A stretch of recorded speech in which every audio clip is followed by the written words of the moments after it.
Ako po si Florence Amelie Awad, dito sa Tabuk City, Kalinga. Ako po ang owner ng Kinua Ethnica Handicrafts at may organization kami dito sa neighborhood na Kalinga Indigenous Weavers Association at ako din ang kanilang president, where all of the neighbors are involved in the weaving industry. Ako din po ay napiling presidente ng Kalinga Laga Association sa province. So we are helping all the weavers in the promotion and enhancement of the weaving industry in Kalinga po. 2014 po, nung nag-umpisa akong organize ng group of women para sa aming weaving industry. So I was with the LGU before of Lubuagan, and doon po na-organize ko ang Kalinga Indigenous Weavers Association. Kaya talaga na lumalakas din ang weaving industry dito sa Kalinga. Because we are also, the province is also promoting it by using it and promoting.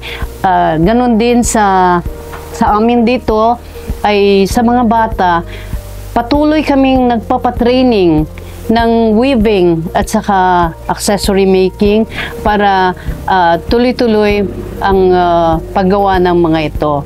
Kaya natutuwa ako dahil everyone is cooperating in the doing of this, even the government offices.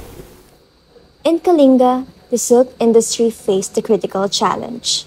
Many silkworm cocoons perished due to intense heat, threatening the livelihoods of local farmers and the future of their silk production. With the Miss Florence and the OST-PTRI, let's delve into the process of silk production as they face these challenges. Ako po si Florence Amelie Awad, co-manager ng Kinua Ethnica Handicrafts, at kami po ang nakamuha sa Kalinga State University sa silk production nila na kami ang mag-weave ng kanilang products na ganito. So, for the moment, wala pa kaming training, pero we have tried doing it. Pero gusto namin na matuto pa ng mga strategies, mga ano niya, kung paano gagawin na hindi kami mahirapan dahil hindi pa namin alam. So, siya po si Sir? Si Diego Bulangin from the OST-PTRI. Kami po yung na-assign na mag-process dito sa area. Bale, yung production natin, kami din po lang yung nag-produce ng cocoons dito sa ASU, Rizal.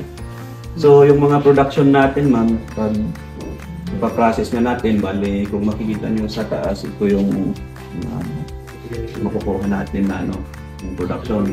Sa 30 kilograms na cocoons dried, bale, ang makukuha lang natin na pwedeng may 7 kilograms na raw silk.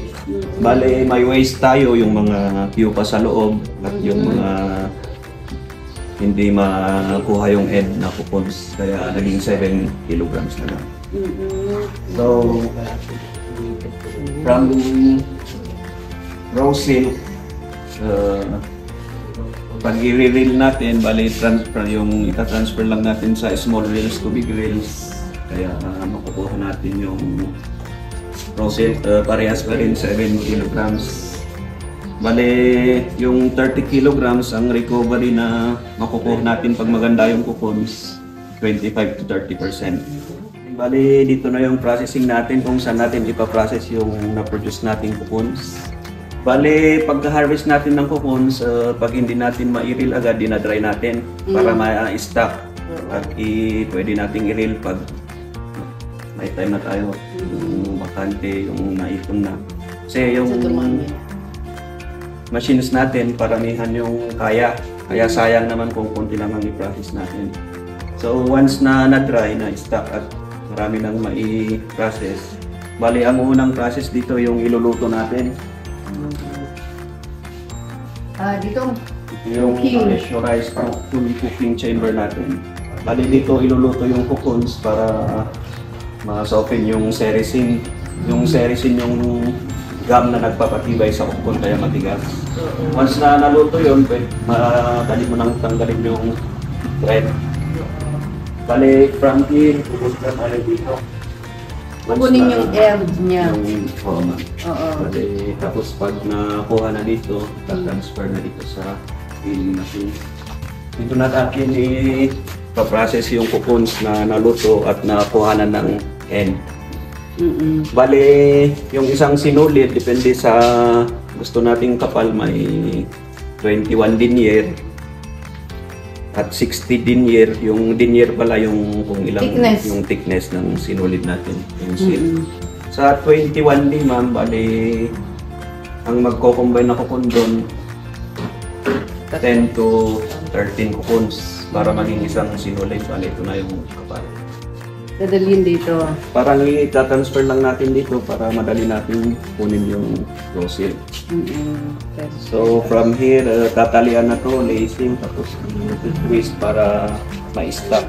So how much is 1 kilo of cocoon pag binenta ng mga farmers? Pag sila ang gumawa? Pag binenta nila yung cocoons, ma'am, bale may classification din tayo. Hindi, from 250 hanggang 400, depende sa class ng cocoons. Oh. So yung pupa na sinasabi natin, it costs 400 to 450, 350. Ang 1 kilo nun. So pag ang farmer, sa 1/4 hectares, ilang kilos kaya ang makuha doon? Sa 1/4 hectare na mulberry, pwede siyang maghalaga ng 20,000 worms, bali 1 box.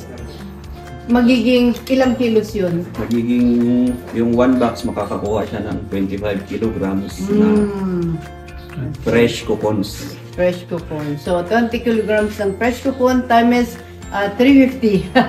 Yes, na, 350. 350 Yun na yung class A. Oo, per class 400. A. Yun ang ng farmer. So it will take him how many days to 22 to para makaproduce na ng cocoons. 22 Pwede days. nang mag-harvest tapos ibebenta na. Oo. So 22 days lang na makakuha ka ng 20 kilos at 350. So it will be 7,000. Di okay na 22 days for 7,000. But kasama yun ang rearing ang ng mulberry. No. So mulberry, ilang days bago magpakain ng mulberry? Ilang days ang So if nagpakain ka ngayon, pwede mong i-schedule yung next na feeding mo, pero pagkatapos ng pagpakain at gusto mong magpakain ulit, pasundan, bale after 75 days ulit. Para magpakain ka ulit. 2 to 3 75 days So if you have 1 hectares of your land, divide mo yun ng 4. Tapos iba't ibang schedule ang planting mo para tuloy-tuloy ang harvest mo sa isang year, monthly, oo, ang gagawin mo. So habang lumalaki itong isa, dito ka naman sa kabila. So if you have a huge area of land na i-cultivate, puro mulberry yun, tuloy-tuloy ang iyong pag-harvest at paggawa ng So, kung sakaling wala silang, wala. Kung wala pa kayong maibigay na na uod, pwede ba kayong bibili ng mulberry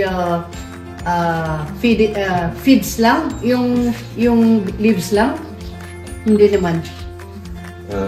Kung may farmer na Kulang. gustong, tapos bibilhin niya yung dahon sa kasama niya. Pero hindi naman anytime na mag-harvest ka kasi may time na mag-harvest ka na kailangan ng uod mong pakainin. So siguro pagka sabi mo sa farmer, okay, kontratahin ko yan na bibilhin yung 1/4 mo, ako na ang mag-harvest para ikaw nang nag-harvest doon pagka kailangan mong ipakain. So schedule talaga ang niyan. So, ganun ang silk. We hope we would be able to be productive talaga sa ating silk production. With the UST-PTRI, the silk production in Kalinga is enhancing local weavers' incomes and expanding the global market for Kalinga silk. Through improved craftsmanship and skill development, this fosters economic growth and preserves traditional weaving heritage. This also serves as a call for the government to provide additional support and resources for the development of silk production, as well as for our own farmers to establish silk cocoon and mulberry farms. All of these efforts contribute to strengthening the local silk industry and creating more cultural and economic opportunities.